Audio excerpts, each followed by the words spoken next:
লোকসভা নির্বাচনের প্রাককালে অসম বাংলা সীমানায় স্পিরিট উদ্ধার। বড়সড় সাফল্য কুমারগ্রাম সার্কেলের আবগারি বিভাগের।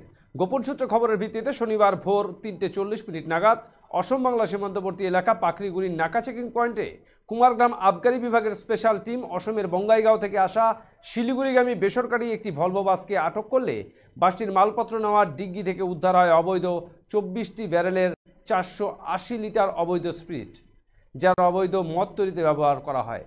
উদ্ধার হওয়া স্পিরিট, যার আনুমানিক বাজার মূল্য প্রায় 19 লক্ষাধিক টাকা। ঘটনায় কাউকে আটক করা যায়নি। গোটা ঘটনার তদন্ত শুরু করেছে আবগারি বিভাগ।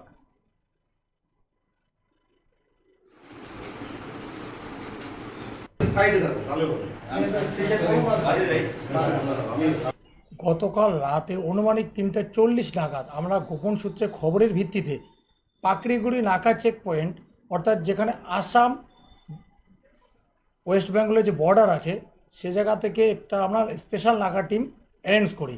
একটি ভলভো বাস শিলিগুড়িগামী, যা আসামের বঙ্গাইগাঁও থেকে আসছিলেন, এই বাস থেকে আমরা বাসের যে ডিগ্গি আছে বা যেখানে লাগেজ রাখার সরঞ্জাম রাখার যে জায়গাটা আছে সেখান থেকে আমরা 24 ড্রাম অর্থাৎ 24 ব্যারেল, প্রতি ব্যারেলে 20 লিটার করে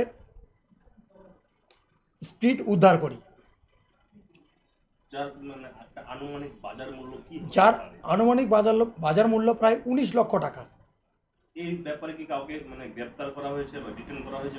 না, এই ব্যাপারে আমরা এখনো পর্যন্ত কাউকে গ্রেফতার করতে পারিনি, তবে তদন্ত চলছে, শীঘ্রই অপরাধী ধরা পড়বে আমাদের কাছে। এই স্পিরিট অ্যাকচুয়ালি কি কাজে ব্যবহার হতে পারে?